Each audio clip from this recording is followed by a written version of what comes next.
విచారణలను కేసులను ఎదుర్కొని జైలుకు వెళ్లాల్సి వస్తుంది కాబట్టి ఎట్టి పరిస్థితుల్లో ఇది చర్చ జరగొద్దని ఒక తొండి పంచాయతీ తీసుకొచ్చి పెట్టారు అధ్యక్ష బీఎస్సీ జరిగింది, బిజినెస్ అడ్వైజరీ కమిటీ మీటింగ్ తమరి నాయకత్వంలో జరిగింది. మేము అందరం కూడా వచ్చినాం. గంటల కొద్దీ మాట్లాడినాం. ఆ రోజు 9 అంశాలతో కూడుకున్న రిప్రజెంటేషన్ వాళ్ళు తీసుకొచ్చి మీకు ఇచ్చిండ్రు అధ్యక్ష. ఈ అంశాల మీద మేము చర్చించాలనుకుంటున్నాం, వీటిని తీసుకెళ్ళండి. 9లో ఈ ఫార్ములా ఈ కార్ రేసింగ్ గురించి అడిగినరా అధ్యక్ష? ప్రస్తావన తీసుకొచ్చిరా? పోని వాళ్ళు ఈరోజు ఏం వాదన తెస్తారు? ఎఫ్ఐఆర్ 2 రోజుల కింద అయింది కాబట్టి మాకు ముందు తెలియదండి. అధ్యక్ష 2023 డిసెంబర్ నుంచి డిసెంబర్ 7 తారీఖు మా ప్రభుత్వం ఏర్పాటు చేసి నేను బాధ్యత తీసుకున్న రోజు 3-4 రోజుల తర్వాత ఆ ఎఫ్ఈఓ సంబంధించిన ప్రతినిధి నా దగ్గరకు వచ్చి గతంలో మేము కేటీఆర్తో ఈ రకమైన ఒప్పందాలు చేసుకున్నాం, మాకు లావాదేవీలు ఉన్నాయి, మాకు వ్యవహారం ఉంది, దీన్ని కొనసాగించాలని నా దగ్గరకు వచ్చిన అధ్యక్ష. ఇప్పటి దగ్గర అక్కడ ఫోటో ప్రదర్శిస్తారు. అఫీషియల్గా చీఫ్ మినిస్టర్గా నేను అపాయింట్మెంట్ ఇచ్చిన అధ్యక్ష. ఏ సంస్థ అయినా ఏ వ్యక్తి అయినా ఈ రాష్ట్రంలో పెట్టుబడులు పెట్టుంటే, ఈ రాష్ట్రంలో ఏదైనా అంశం ప్రస్తావించదలుచుకుంటే ఫ్రీగా ప్రజలకు ప్రజా దర్బార్ నిర్వహించిన అధ్యక్ష. ధూల్పేటలో గుడంబ అమ్ముకునేటోడు కావచ్చు, లేదా ఇంకెక్కడైనా ఏదైనా నేరంలో ఇరుక్కున్న ఆరోపణలు ఎదుర్కొంటున్నాడు కావచ్చు, ముఖ్యమంత్రి నా దగ్గర వచ్చి చెప్పుకునే స్వేచ్ఛ ఇచ్చిన అధ్యక్ష. అతను ఎదుర్కొంటున్నది నిజమైన ఆరోపణనేనా, నిజమా కాదా, వాస్తవమా అవాస్తవమా, ఎవరు వచ్చినా చెప్పుకునే స్వేచ్ఛ. నేను నా ఇంటి దగ్గర రోజు వందలాది మంది నేను కలుస్తా అధ్యక్ష. ప్రతిరోజు సెక్రటేరియట్లో మీకు తెలుసు 4 గంటల నుంచి 8 కానీ 9 కానీ ఎన్ని వందల మంది వచ్చినా ప్రతి ఒక్కరిని కలుస్తా, ప్రతి ఒక్కరితో ఫోటో దిగుతా. ఈ ఎఫ్ఈఓ సంస్థకు సంబంధించిన ప్రతినిధి ఈ కార్ రేస్లకు సంబంధించి చర్చించాలంటే నేను అపాయింట్మెంట్ ఇవ్వకుంటే ఎందుకుంటా అధ్యక్ష? ఏముంది అధ్యక్ష? నేను దిగిన ఫోటో అధ్యక్ష, ఆ ఫోటో నేనే దిగిన. వాళ్ళని పిలిచినా నేను, వాళ్ళు వచ్చి కలుస్తామంటే రమ్మన్నా, వచ్చి కలిసిర్రు. కలిసిన తర్వాత ఈ విషయం ప్రస్తావించారు. ఈ విషయం ప్రస్తావిస్తే నేను అడిగిన మాకేం సంబంధమయ్యా, మాకేం సంబంధం, దీంట్లో ప్రభుత్వం ఎందుకు డబ్బులు ఇస్తుందని. లేదు సార్ కేటీఆర్ మేము చీకట్లో మాట్లాడుకున్నాం, అదంతా సెట్ అయిపోయింది సార్, జర్ర మీరు అంటే ఇక వేసేసుకొని వెళ్ళిపోతాం సార్, ఒక 600 కోట్లు జర అని రా సార్ అని వచ్చారు.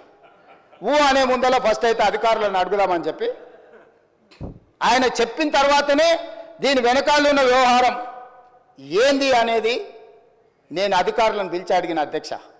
ఆ ప్రతినిధి వచ్చి నన్ను కలిసి నువ్వు అని అడగకపోతే నా దృష్టికి ఇంత తొందరగా వస్తుండేనో రాకపోతుండో నాకు తెలియదు అధ్యక్ష. నేను ఎందుకు పూర్తి వివరాలు ఇక్కడ చర్చిస్తలేనంటే, 1 ఏసీబీ విచారణ చేస్తుంది, కేసు అయింది. 2 హైకోర్టులో కేటీఆర్ గారు వెళ్ళారు. ఈ 2 శాఖలు నా దగ్గరనే ఉన్నాయి. ఒక శాఖ ఎంఏయుడి హెచ్ఎండిఏ నా దగ్గరనే ఉంది, పోలీస్ శాఖ నా దగ్గరనే ఉంది, విచారణ చేసే శాఖ కూడా నా దగ్గరనే ఉంది.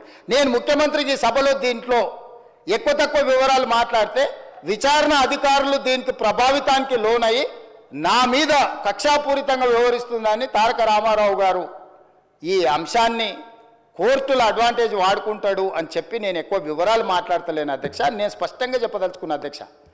2023 డిసెంబర్, నాకు తారీఖు సరిగ్గా గుర్తులేదు, నేను ఆ డేట్లన్నీ తీసిస్తాను. 2023 డిసెంబర్ నుంచి 2024 డిసెంబర్ ఏసీబీ ఎఫ్ఐఆర్ చేసే వరకు క్రొనాలజికల్గా జరిగిన అన్ని వివరాలను తొందరలోనే నేను అందరి ప్రజలకు వివరిస్తా.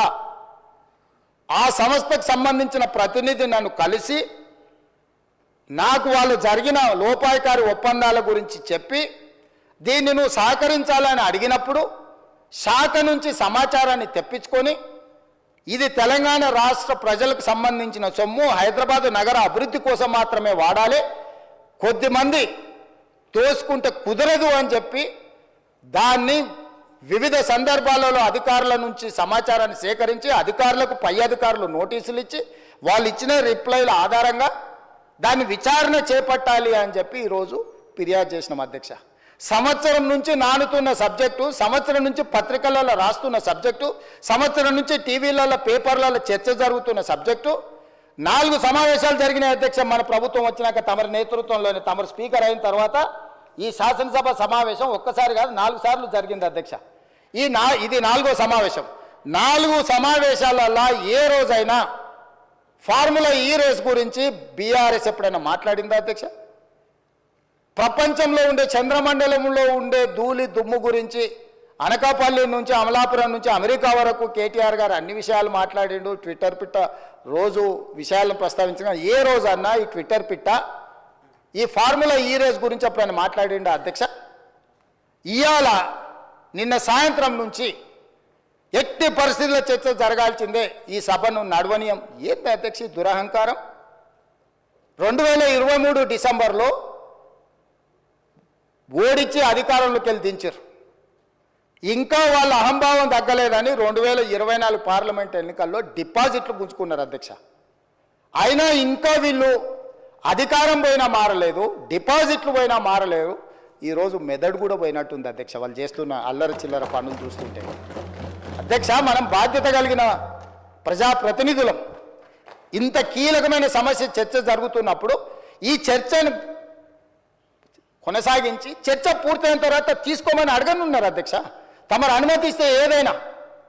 ఇవాళ నేను ఎందుకు వివరాలు ఇక్కడ మొత్తం చెప్పలేకపోతున్నానంటే, ఒక పక్కన ఏసీబీ విచారణ చేస్తుంది, రెండవ పక్కన కోర్టులో అతను వాదనలు వినిపిస్తున్నాడు. నేను ఏ సమాచారం అవసరానికి మించి వాస్తవాలను ఏది మాట్లాడినా ముఖ్యమంత్రిగా ఈ శాఖ 2 శాఖలు నా పరిధిలోనే ఉన్నాయి కాబట్టి నేను ఏదైనా ఆ శాఖల మీద ప్రభావితం, ఆ శాఖలను ఏదైనా ప్రభావితం చేస్తా అని చెప్పి ఏదైనా అనుకునే అవకాశం ఉంటుంది కాబట్టి నేను ఆ వివరాల జోలికి వెళ్తలేను. మీ ద్వారా ఇన్ని వివరాలు చెప్పిన నేను ఒకటే కోరుకుంటున్నా అధ్యక్ష, ఫార్ములా ఈ రేస్కు సంబంధించి వారు పట్టుబడుతున్నారు. ఒకసారి అధికారులతో ఒకసారి కోర్టులో పరిస్థితులను అంచనా వేసుకున్నాక మీరెప్పుడు పిలిస్తప్పుడు ఇక్కడైనా ఎక్కడైనా ఒకవేళ వాళ్ళకి శాసనసభలో చర్చించడానికి వాళ్ళకు ఒకవేళ ఏమైనా ఇబ్బందులు ఉంటే వాళ్ళ పార్టీ ఆఫీస్కి అయినా కూడా వస్తాం అధ్యక్ష, మాకేం అభ్యంతరం లేదు.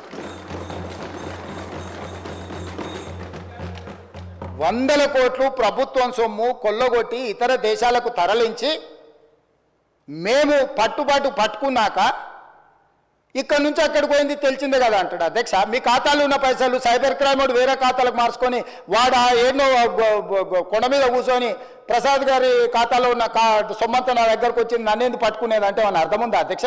హెచ్ఎండిఏ ఖాతాలో ఉండాల్సిన కోట్ల రూపాయలు లండన్లో ఏదో కంపెనీకి మార్చి ఆ లండన్ కంపెనీ వెనకాల నీకేం లాలుచుందో చెప్పకుండా ముందు ట్రైపార్టీ అగ్రిమెంట్ ఉన్నదాన్ని బైపార్టీ అగ్రిమెంట్ చేసి బైపార్టీ అగ్రిమెంట్ల ఎన్నికల నిబంధనలు ఉల్లంఘించి రాష్ట్ర ప్రభుత్వ విధి విధానాలను ఉల్లంఘించి అన్ని రకాలుగా కోట్ల రూపాయలు అధ్యక్ష 55 కోట్లు అంటుండు అధ్యక్ష. వీళ్ళు చేసుకున్నది 600 కోట్లు ఎన్నికే, 55 కోట్లు ఇవ్వగానే నేను పట్టుకున్నా అధ్యక్ష.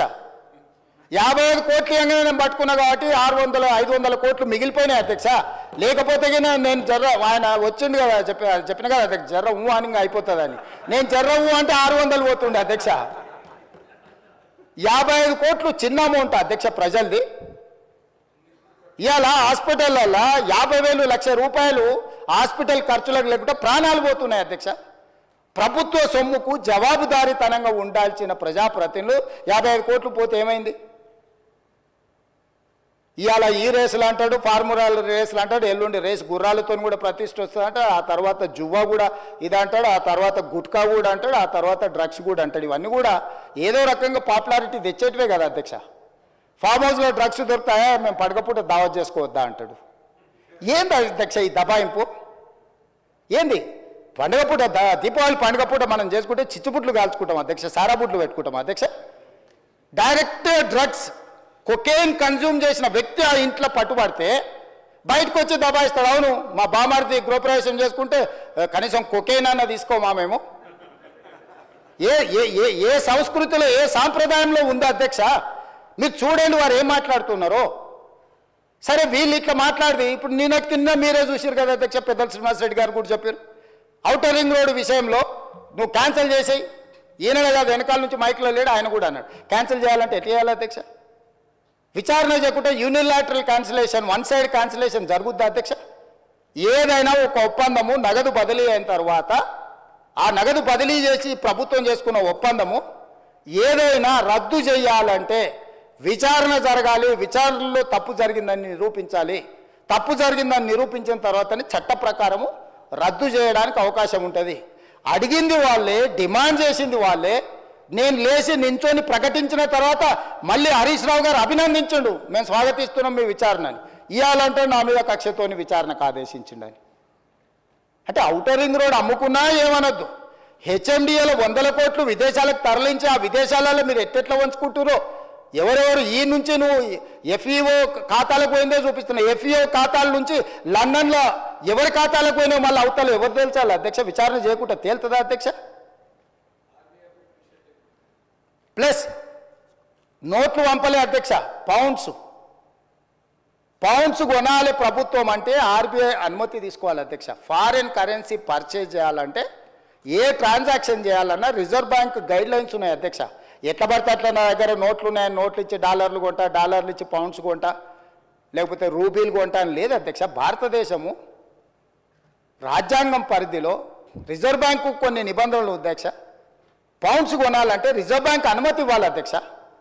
హెచ్ఎండిఏ ఖాతాలో ఉండాల్సిన పైసల్ని సీదా బ్యాంకు పోయి పౌండ్స్ కింద మార్చి పక్క దేశాలకు పంపించినందుకు ఇన్కమ్ ట్యాక్స్ నీ మీద ఫైన్ వేస్తే దానికి ఒక 8.5 కోట్లు కట్టి ఇవాళ మొత్తము 600 కోట్లకు మీరు లూటీ చేయాలని పథకం వేసుకొని 55 కోట్లు కొట్టేసినాక పట్టుబడి దాని మీద ఈరోజు విచారణకు సంవత్సరం నుంచి చర్చ జరుగుతుంటే దాని మీద విచారణ ఈరోజు ఏదో కొత్తగా వచ్చినట్టు ధరణి మీద చర్చ వద్దు, దాని మీద చర్చ చేయండి అంటున్నారు అధ్యక్ష. ఏం అధ్యక్ష, రేపు ఎల్లుండి అవతలెల్లుండి ఎట్లా కోర్టులో విచారణ జరుగుతుంది, ఏసీబీలో విచారణ జరుగుతుంది, మళ్ళీ హౌస్ వస్తూనే ఉంది. 4 సమావేశాలు వాళ్ళు అడగలేదు. ఇవాళ ధరణి వచ్చినప్పుడే ఈ ధరణికి సంబంధించిన లోపాలను, ఘోరాలను, నేరాలను ఈరోజు ఈ ప్రభుత్వం బయట పెడుతుందని భూభారతి చట్టం ఎట్టి పరిస్థితులు ఆమోదింపజేయనీయకూడదు. భూభారతి చట్టం ఆమోదించి ఫోరెన్సిక్ ఆడిట్ ఏదైతే మా ఉప ముఖ్యమంత్రి గారు, మా రెవెన్యూ శాఖ మంత్రి గారు డెఫినెట్గా ఈ మొత్తం ట్రాన్సాక్షన్స్ మీద ఫోరెన్సిక్ ఆడిట్ చేపట్టి ప్రభుత్వ భూములు అన్యాక్రాంతం ఎట్లయిపోయినాయి, ప్రైవేట్లో జరిగిన గోల్మాల్ ఏంటో నిగ్గు తెలుస్తామనే ఒక నిర్ణయానికి వచ్చి ఆ విషయాన్ని పసిగట్టి ఈరోజు సభ నడవకుండా సభలో ఆ చెత్త అంతా ఇది పరిస్థితి అధ్యక్ష. నేను ఎప్పుడైనా చర్చలకు వెనుకకు పోతాను అధ్యక్ష. మీకు నేను చాలా సంవత్సరాల నుంచి తమరు నన్ను చూస్తూనే ఉన్నారు కదా, రాజకీయాలకు లేనప్పటి నుంచి కూడా చర్చలు ఏమైనా వెనుకకు పోయేటోనా అధ్యక్ష? మీకు తెలియదా? ఏదైనా విషయంలో వెనుకాడికి చేసేది ఎప్పుడైనా జరిగిందా అధ్యక్ష? అంటే ఈరోజు మీరు తప్పించుకోవడానికి, మీరు చేసిన నేరాలను కప్పిపుచ్చుకోవడానికి ఈ రకంగా సభను అవమానించి